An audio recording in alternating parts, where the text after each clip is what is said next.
இந்த மேலே ஒருத்தர் இருக்கான், அவன் எல்லாத்தையும் பார்த்து பாத்திரம்.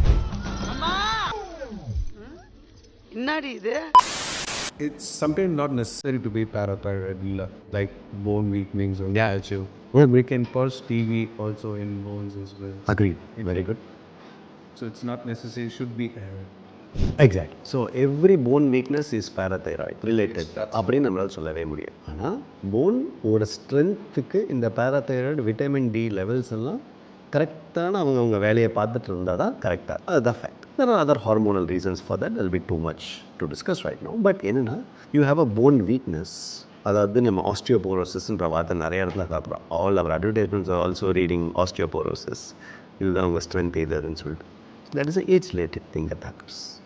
அகெயின் அது ஹார்மோன்ஸ் இல்லை, அது மேலே இருக்கலாம், கீழே இருக்கலாம். அகெயின் நீங்கள் அதை பார்த்தீங்கன்னா slightly more common in women சொல்கிறோம்.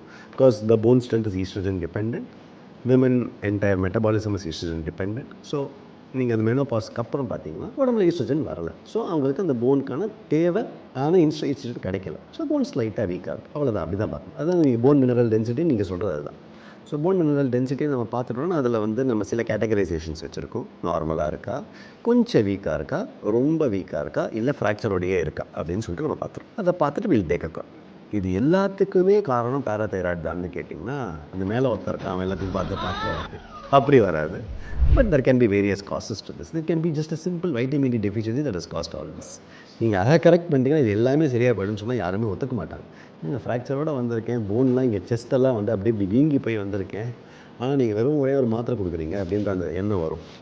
But it's just a vitamin D deficiency that's been chronic. அதை நீங்கள் ட்ரீட் பண்ணிட்டால் சரியாக போய்ட்டோம்னா அதை பண்ணிடலாமே. ஸோ இந்த மெட்டபாலிசம் மெக்கானிசம்குள்ளே எவனா ஒரு காசாக இருக்கலாம். விட்டமின் டியாக இருக்கலாம், பேராதைராய்டாக இருக்கலாம், இல்லை கால்சியமாக இருக்கலாம், அதர் ஹார்மோன்ஸ் அதுதான் இருக்கும். ஸோ இது எல்லாத்துக்குமே ஒன்றே ஒன்று தான் சொல்கிறது கஷ்டம்.